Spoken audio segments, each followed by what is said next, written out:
आज के मुख्य समाचार। भाजपा कैबिनेट मंत्री पाटिल ने बताया, महाराष्ट्र की सरकार गिराने की 2.5 वर्षों से चल रही योजना। धर्मांतरण करने वाली को मिलेगा आरक्षण, केंद्र सरकार ने आयोग गठित किया। फलों के कंटेनर से 500 करोड़ की 50 किलो कोकीन DRI ने जब्त की। कुर्ला स्थित तिलक नगर में 12 मंजिला पर भीषण आग लगी, खिड़की के रास्ते नीचे उतरे। शिवसेना के दोनों पक्षों द्वारा जारी धनुष और तीर के दावे पर विराम लगते हुए मुंबई। बीजेपी के एक वरिष्ठ नेता एवं कैबिनेट मंत्री चंद्रकांत पाटिल ने एक बड़ा खुलासा किया है। उन्होंने बताया कि महाविकास अघाड़ी सरकार को गिराने के लिए 2.5 वर्षों से योजना चल रही थी। पाटिल यहां पुणे के तिलक स्मारक ऑडिटोरियम में आयोजित समारोह को संबोधित कर रहे थे। पाटिल भाजपा के प्रदेश अध्यक्ष भी रहे हैं। जब चुनाव हुए तब पाटिल के हाथ में ही राज्य की कमान थी। हाल ही में पाटिल के मंत्री बनने पर भाजपा ने चंद्रशेखर बावनकुले को महाराष्ट्र राज्य इकाई की जिम्मेदारी दी है। आगे चंद्रकांत पाटिल ने कहा, 2.5 वर्षों से कह रहा था कि हमारी सरकार आएगी। ऐसा बोलने के लिए मैं पागल नहीं था। मुझे पता था कि हमारी सरकार आएगी। मैं कार्यकर्ताओं का मनोबल बढ़ाने का प्रयास कर रहा था। दरअसल 2.5 वर्षों से हम सरकार लाने की योजना कर रहा था। बता दें कि महाराष्ट्र में 2019 के विधानसभा चुनाव में भाजपा एवं शिवसेना ने गठबंधन करके चुनाव लड़ा था। बाद में मुख्यमंत्री पद को लेकर विवाद बढ़ा तो उद्धव ठाकरे ने अलग रास्ता अपना लिया तथा NCP, कांग्रेस सहित अन्य दलों के समर्थन में महाविकास अघाड़ी गठबंधन में सरकार बना ली थी। 2.5 वर्ष पश्चात शिवसेना में फूट हुई एवं एकनाथ शिंदे के समर्थन में विधायकों ने ठाकरे के खिलाफ बगावत कर दी थी। तत्पश्चात शिंदे गुट ने भाजपा से हाथ मिला लिया तथा राज्य में गठबंधन की सरकार बना ली। वही 30 जून को एकनाथ शिंदे ने CM एवं भाजपा नेता देवेंद्र फडणवीस ने डिप्टी CM पद की शपथ ली थी। उसके बाद तत्कालीन भाजपा प्रदेश अध्यक्ष चंद्रकांत पाटिल ने कहा था कि पार्टी ने भारी मन से देवेंद्र फडणवीस की जगह एकनाथ शिंदे को CM बनाने का फैसला लिया है। हालांकि बाद में भाजपा के अन्य नेता आशीष सेलार ने कहा था कि ये पाटिल का अपना रुख नहीं है तथा न पार्टी का रुख है। वे केवल सामान्य कार्यकर्ताओं की भावनाओं के बारे में बता रहे थे। मुंबई। हाल ही में केंद्र सरकार ने भारत के पूर्व प्रधान न्यायाधीश के बालकृष्णन की अध्यक्षता में एक आयोग गठित कर दिया है। ये आयोग उन लोगों को अनुसूचित जाति SC कोटा देने के मामले पर रिपोर्ट तैयार करेगा, जो ऐतिहासिक रूप से अनुसूचित जाति के हैं, लेकिन उन्होंने कोई दूसरा धर्म अपना लिया है। आपको बता दें कि संविधान SC आदेश 1950 के मुताबिक हिंदू, सिख या बौद्ध धर्म के लोगों को ही अनुसूचित जाति का दर्जा मिलता है। इसके अलावा किसी दूसरे धर्म को मानने वाले व्यक्ति को अनुसूचित जाति का सदस्य नहीं माना जाता है। मुस्लिम और ईसाई धर्म के लोग कई बार दलितों के लिए समान स्थिति की मांग करते हैं। अब मोदी सरकार ने इस संबंध में आयोग बना दिया है। जानते हैं इस आयोग को गठित करने के पीछे सरकार की मंशा क्या है। आरक्षण देने का मामला पहले से ही सुप्रीम कोर्ट में है और केंद्र सरकार को अगले कुछ दिनों में इस संबंध में अपनी बात रखनी थी। सरकार इस मामले में हड़बड़ी नहीं करना चाहती है। ऐसे में सरकार ने बड़ी चतुराई से इस संबंध में कमेटी बनाकर स्पष्ट कर दिया है कि वह इस मामले में अध्ययन के बाद ही कुछ राय दे पाएगी। आपको बता दें कि इस कमेटी का कार्यकाल 2 साल का रखा गया है, यानी कि 2024 के चुनाव के बाद ही इस कमेटी की रिपोर्ट आने की संभावना होगी। ये मामला पिछले कई दशकों से चर्चा में रहा है। जो लोग धर्म परिवर्तन कर मुस्लिम या ईसाई बन गए हैं, उनकी तरफ से कई बार इस बात को लेकर सवाल उठाए गए हैं। संविधान अनुसूचित जाति SC आदेश 1950 संशोधन के मुताबिक अनुसूचित जाति AC का दर्जा सिर्फ हिंदू, सिख और बौद्ध धर्म को मानने वाले लोगों को ही मिलता है। आपको बता दें कि पहले सिर्फ हिंदू धर्म को ऐसा दर्जा मिलता था, बाद में इसमें सिख और बौद्ध धर्म को जोड़ा गया। अगर ये कमेटी धर्म बदलने वाले दलितों को AC कोटे का दर्जा देने के लिए अनुशंसा करती है तो इसका लाभ दलित ईसाई और दलित मुस्लिमों को मिलेगा।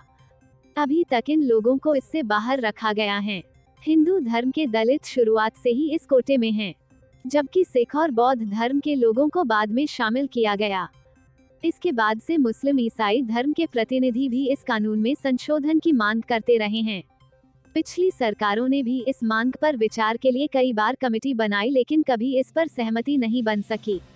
भारतीय जनता पार्टी ने हमेशा इस मांग का विरोध किया है। पार्टी एससी कोटे में दलित मुस्लिम और दलित ईसाइयों को शामिल करने का विरोध करती आई है।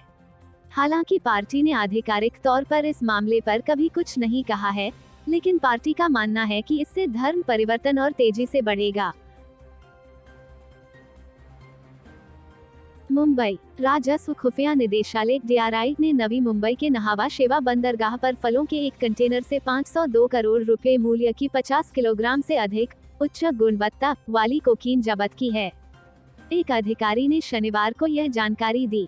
अधिकारी कहा कि यह हाल के दिनों में समुद्री कंटेनरों के माध्यम से मादक पदार्थों की तस्करी की कोशिश के दौरान कोकीन बरामद होने के सबसे बड़े मामलों में से एक है। उन्होंने कहा कि मादक पदार्थ बृहस्पतिवार को जब्त किया गया। इस संबंध में एक आधिकारिक बयान में कहा गया, DRI की मुंबई जोनल यूनिट को खेप के बारे में खुफिया जानकारी मिली थी, जिसे दक्षिण अफ्रीका से नहावा शेवा बंदरगाह लाया गया था। इसके बाद कंटेनर की पहचान की गई और DRI अधिकारियों की उपस्थिति में उसे खोला गया, जिसमें हरे सेब के बक्से के अंदर बड़ी संख्या में उच्च गुणवत्ता वाली कोकीन से बनी ईंट रखी मिली। प्रत्येक का वजन लगभग 1 किलोग्राम था। विज्ञप्ति में कहा गया कि जांच के दौरान ऐसी कुल 50 ईंट बरामद हुई, जिनका वजन 50.23 किलोग्राम था और इनकी कीमत 502 करोड़ रुपए आंकी गई है। अधिकारी ने कहा कि यह कंटेनर उसी आयातक द्वारा भारत लाया गया था, जिसे DRI ने इस सप्ताह की शुरुआत में वाशी में दक्षिण अफ्रीका से लाई गई संतरे की एक खेप से 198 किलोग्राम मेथाम्फेटामाइन और 9 किलोग्राम कोकीन जब्त करने के मामले में गिरफ्तार किया था। उन्होंने कहा कि आयातक को DRI अधिकारियों ने स्वापक औषध एवं मन प्रभावी पदार्थ NDPS अधिनियम के तहत गिरफ्तार किया था। मुंबई देश की आर्थिक राजधानी मुंबई के कुर्ला इलाके में भीषण आग की घटना सामने आई है। कुर्ला स्थित Tilak Nagar rail view corporate housing society में भीषण आग लग गई है। आग से बचने के लिए कई लोग इमारत की खिड़की के रास्ते से नीचे उतरने की कोशिश कर रहे हैं। लोगों को रस्सी पकड़कर नीचे उतरने का प्रयास करते हुए देखा जा सकता है। फिलहाल आग बुझाने की कोशिश की जा रही है। मौके पर पुलिस और दमकल की गाड़ियां पहुंच गई हैं। जिस इमारत में यह हादसा हुआ है वह 13 मंजिला है। शनिवार को इमारत में तकरीबन 2 बजे के आसपास 12वीं मंजिल पर यह आग लगी, जहां आवासीय बिल्डिंग में आगजनी की घटना से इलाके में अफरा तफरी मची हुई है। देखते ही देखते एक घर से लगी इस आग ने भीषण रूप ले लिया है। फिलहाल बिल्डिंग में कितने लोग फंसे हुए हैं यह कुछ साफ नहीं है। राहत बचाव का कार्य जारी है। अब तक किसी जान माल के नुकसान की खबर सामने नहीं आई है। राहत बचाव जारी है। मुंबई शिवसेना के दोनों पक्षों द्वारा जारी धनुष और तीर के दावे पर विराम लगते हुए भारतीय चुनाव आयोग ने अंतरिम आदेश जारी करते हुए बताया है कि अंधेरी पूर्व उपचुनाव में दोनों समूहों में से किसी को भी शिवसेना के लिए आरक्षित चुनाव चिन्ह धनुष और तीर के प्रतीक का उपयोग करने की अनुमति नहीं दी गई है। वहीं इससे पहले चुनाव आयोग ने दोनों धड़ों उद्धव ठाकरे और एकनाथ शिंदे को शिवसेना में बहुमत होने के अपने दावे को साबित करने के लिए दस्तावेजी सबूत पेश करने को कहा था, जिसके बाद दोनों गुटों ने चुनाव आयोग को पत्र लिखकर पार्टी पर दावा पेश किया है। उद्धव ठाकरे गुट ने कई मौकों पर आयोग को पत्र लिखकर दावा किया था कि पार्टी के कुछ सदस्य पार्टी विरोधी गतिविधियों में शामिल थे। इसने शिंदे गुट द्वारा शिवसेना या बाला साहब नामों का उपयोग करके किसी भी राजनीतिक दल की स्थापना पर भी आपत्ति जताई थी। शिंदे ने चुनाव आयोग को यह भी बताया है कि 55 में से 40 विधायक, विभिन्न MLC और 18 में से 12 सांसद उनके साथ हैं। जब दो गुट एक ही चुनाव चिन्ह पर दावा पेश करते हैं, तो चुनाव आयोग सबसे पहले पार्टी के संगठन और उसके विधायिका विंग के भीतर प्रत्येक गुट के समर्थन की जांच करता है। Bureau report, Mumbai.